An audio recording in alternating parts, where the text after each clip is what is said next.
The #1 overall seed Duke leads the charge as the favorites to win the national championship, according to DraftKings. The next best odds belong to Michigan and Arizona. However, there's a pretty big gap between those three teams and Florida, as you see there on the screen, going from plus 360 to plus 750. Joe Fortenbaugh, Coach Seth Greenberg, back with us here.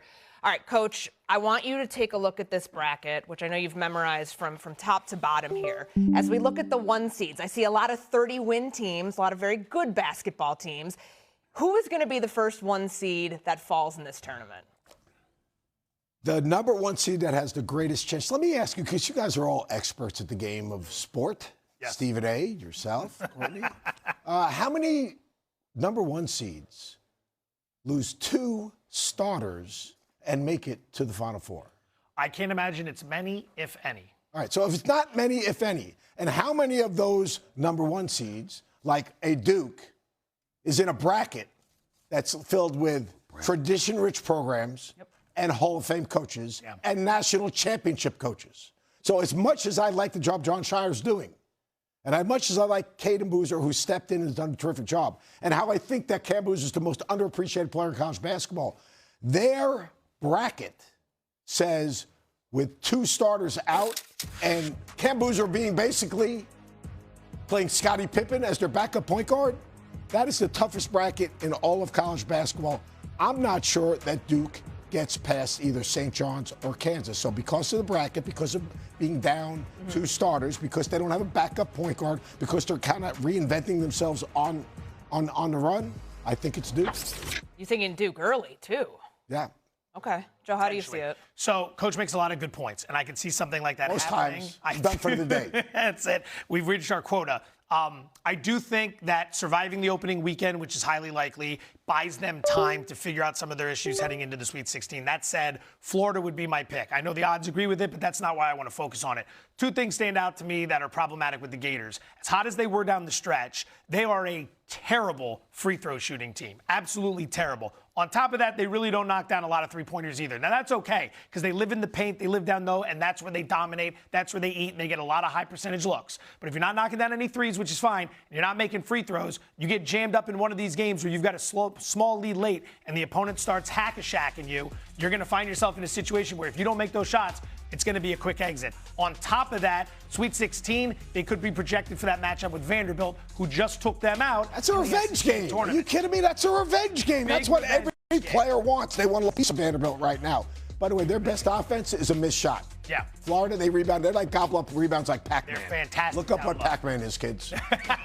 But I would go with the Gators. So he's going with Duke. I would go with the Gators. The guard play for Florida. Obviously, they don't have Walter Clayton Jr. anymore. He led them to a national championship last year. Or Will Richards or Elijah Martin. I mean, they got 3 guys in the NBA.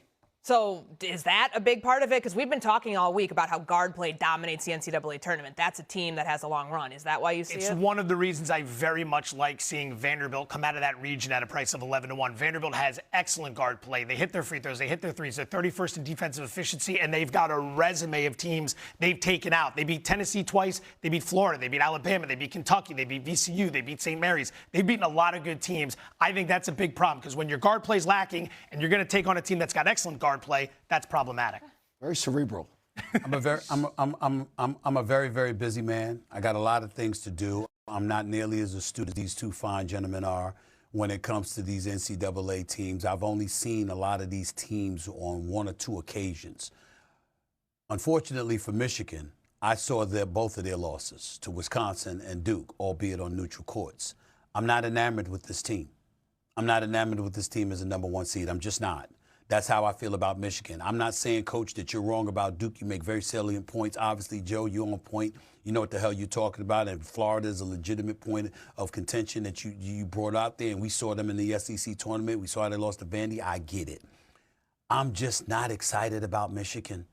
I know they've got size. I know since January 14th, they've shot 37% from 3, 59% of his shots from the field. I get it. There's just a bit erratic at times. I don't trust them.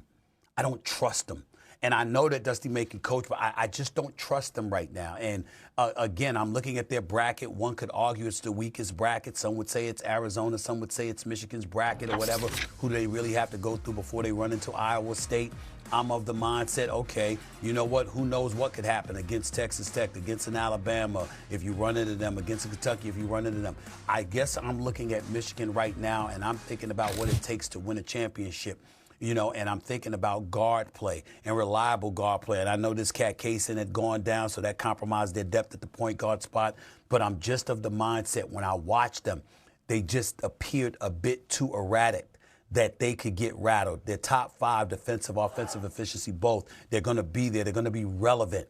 But when you need, I mean, everybody makes so much noise about this cat Lundenborg, and I know he can play. He's not a scrub. The brother can play. I get it. But I'm just of the mindset that when it really, really counts, Michigan is going to let you down. That's just how I view them.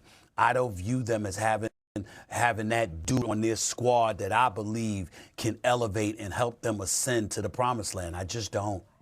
I think Lundenborg's that guy, but I agree with you, Stephen A. They don't have a backup point guard. They're in a similar situation that Duke's in. LJ Kaysen going down. All right, he was actually a dynamic, what I call a ball guard, a scoring point guard. Can jump up and knock down to 3. Elliot Cadeau is a very good player, and he's had a terrific season. But there are times he gets really loose with the ball. And as Stephen A. said, you get loose with the ball in the NCAA tournament against the wrong team. And Iowa State's going to be a problem. Against the wrong team. And all of a sudden, those turnovers are for touchdowns. Those turnovers basically flip a game. And then shot making. I mean, they have enough guys who can make shots. But Lundenborg, he's a 6'9" 3. You saw what Duke did against them. They really, really played, basically drew a circle around that 3-point line. And I saw really nobody else capable of stepping up and answering. And Purdue when they did that to Lundenborg, I saw no one that was able to say, all right, I got you, homie. Give me the ball. I saw no one on Michigan that was doing that. Yeah. No one. And that's exactly what Purdue did in their Big Ten championship game. They built a wall around the 3-point line. They were really physical. They forced them to shoot a contested shot. They pushed them off the block. So, Stephen A., I think you've got a good choice. I think I've got a good choice. I'm not sure about you. And there we go. Everybody's a comedian today. Michigan doesn't have any Big Ten teams on their side of the bracket, which we know they beat 14 Big Ten teams by double digits this year. They won all their Big Ten road games, so maybe that's where their luck runs out. All right, time for a quick take. Prairie View A&M earned its first ever NCAA tournament win last night by beating Lehigh 67-55. HBCU programs are now 2-0 in the NCAA tourney after Howard also advanced out of the first 4. Stephen A., I'm coming to you like I've done every single day this week, asking for how impressed you are about this. I mean, it's pretty significant.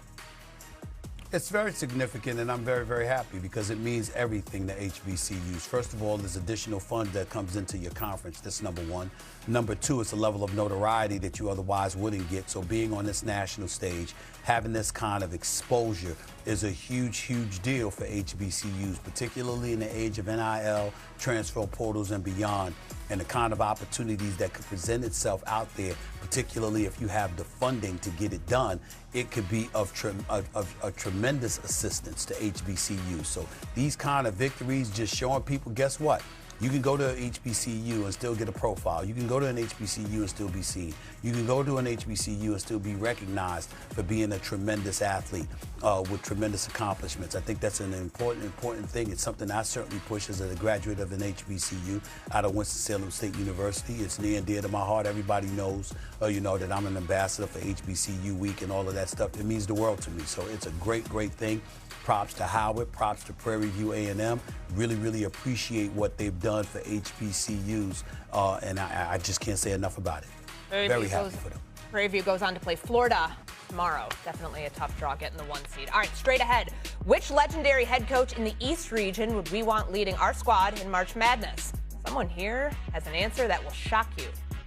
And does the addition of Jalen Waddle make the Broncos the favorites in the AFC? A very heated debate coming up next.